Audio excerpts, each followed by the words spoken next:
Hi, everyone. Welcome back to Wealth Rewired, the podcast where we help you align your mindset, strategy, and energy to create true financial freedom. I'm Billie Robinson. And I'm Mark Robinson. If you've been following our series, you'll know we're exploring the feminine and masculine ways of investing and how both energies live within us, no matter your gender. Yeah. In our last episode, we actually unpacked the masculine investor archetype. So his strengths, his shadows, and how to work with structure in a conscious way. And look, today we're diving into the feminine investor archetype. She's intuitive, she's visionary, values led, and deeply powerful when she's aligned. Yeah. So let's look at the power of the feminine investor. Okay. The feminine investor isn't weak. She isn't naive or indecisive. Okay. Though that's actually often how she's been portrayed. She really is magnetic. Okay. She is discerning and she is attuned to the energetics of wealth, not just the metrics. Yeah, and she invests with presence. She makes decisions that not only serve her bank account, but honor her soul. And here's the key. She doesn't hustle for money. Mm-mm. She doesn't hustle for money. She attracts it through alignment. Yeah. And this doesn't mean that she's passive. She's powerful. Okay. But her power isn't in the grind, it's in clarity. Okay, it's in her resonance. So she creates these containers for wealth to flow to her, and she receives these with grace, not with guilt. So the strengths of the feminine energy, okay, so let's name some of these strengths. Okay, so she follows inner timing. Okay, so that's her body, her instincts, her cycles. Okay, she invests in long term vision, not short term pressure. And she prioritizes impact and emotional connection. She's receptive. She doesn't force results, she allows them to come. And here's the beautiful thing. She trusts herself even when the numbers aren't perfect. Now, that doesn't mean she doesn't ignore them. It means she listens to both her head and her heart. Yeah. So she leads with values. Okay. She speaks the language of alignment, of flow and fulfillment. Okay. And the shadow side of the feminine. Okay. So just like the masculine, the feminine can have her shadows as well. So especially when she's disconnected or wounded. And this can show up as avoiding financial action. It could be undercharging or overgiving. It can be delaying decisions because it doesn't feel right, but without a deeper inquiry. Okay. And she's doubting herself, outsourcing her power, or she's just playing small. And we see this a lot, right? When someone says, I'm just trusting the universe, right? But reality is they're avoiding the uncomfortable truth that they just haven't made a decision at all. Yeah. Or when they underprice their services again and again, thinking, who am I to charge more? Okay. That's not flow. That's fear wearing a boho dress. Now, babe, before we carry on, right? People are going to be out there, especially, I'm going to say men, right? What is a boho dress? Okay, so a boho dress, Mark, is the dress that I wore to a friend's, wedding last year. So it's not that everyone would know what I'm talking about there, but it's just I don't know, it's kind of like a hippie kind of dress. It's just a flowy, cute, yeah, boho. Got it. Look it up. Boho. Like Soho, boho, hippie Boho. type. Yeah, It's okay, cool. yeah. Right. Thank you for clarifying that, right? But look, back to where we were, right? Yeah. The feminine in her power is intuitive, but the feminine in her shadow becomes indecisive. Yeah. And look, I used to live there. Okay. So I was intuitive. Well, I am intuitive, but I didn't trust myself. And I'd get a strong pull towards something like a course or a coin or a property, but I would talk myself out of it because it wasn't logical enough. Or I'd actually price something based on what I thought people would pay instead of what felt energetically right. Yeah, and I think we could dig deeper into that. So, like on the Yeah. first part around the coins and properties and what have you, Yeah. I remember you always used to say, "Oh, Mark's the money guy," right? Yeah.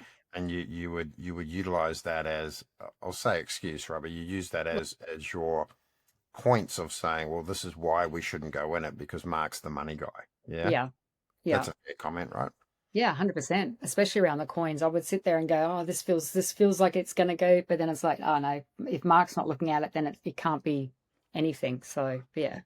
Yeah, and Mm. you so many times you were right. Just a couple of them, if you chucked $100 in, you would have made 5, 10, 20 grand in some cases. Yeah. But that's okay. Yeah, I've that's stepped into fine, it now. right? I'm But good this is, now. Mm. yeah, exactly right. Yeah. And I'd always look at it, and on the other side, and I learned this lesson as well, right? We did used to give our financial plans away for free. Yeah. And same with your Reiki sessions. I still feel you're undercharging there with the value that you give, right? But you're getting so much better in that. It's so cool. Yeah.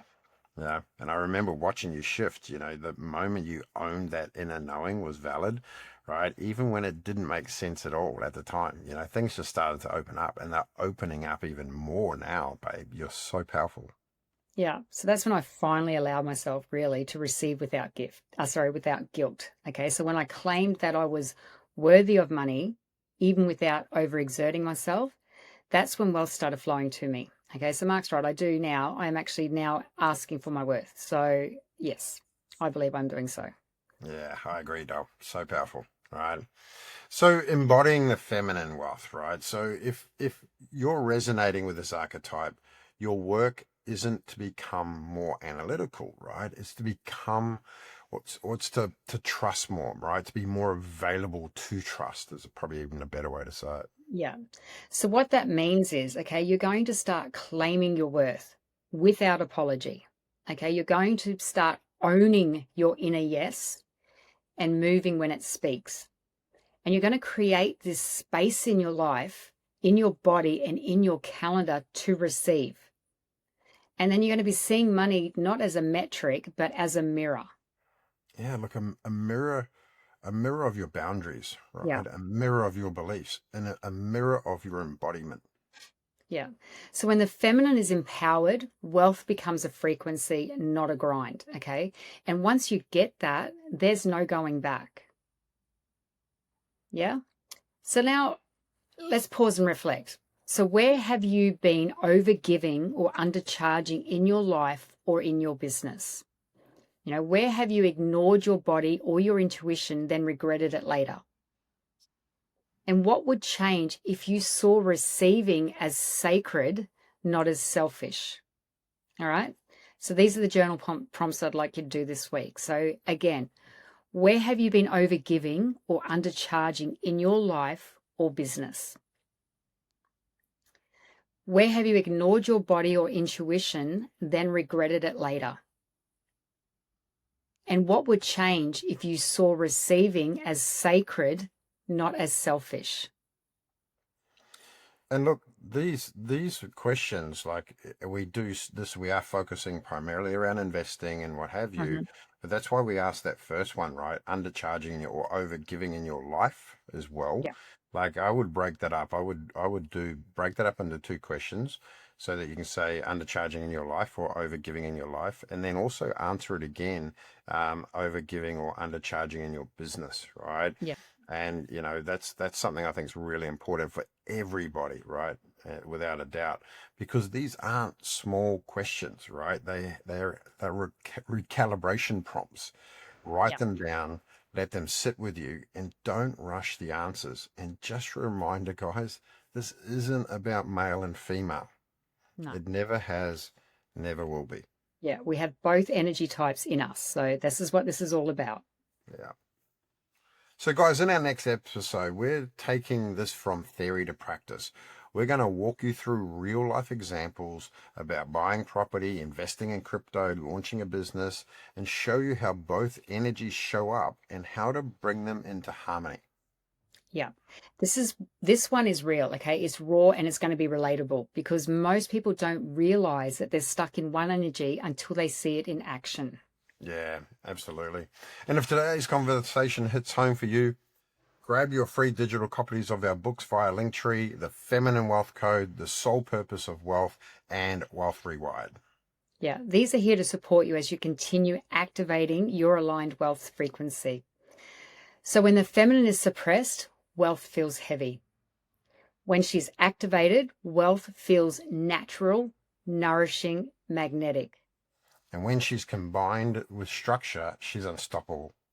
Yeah. Look, we'll see you on the next episode of Wealth Rewired. Thank you and bye for now. Bye for now.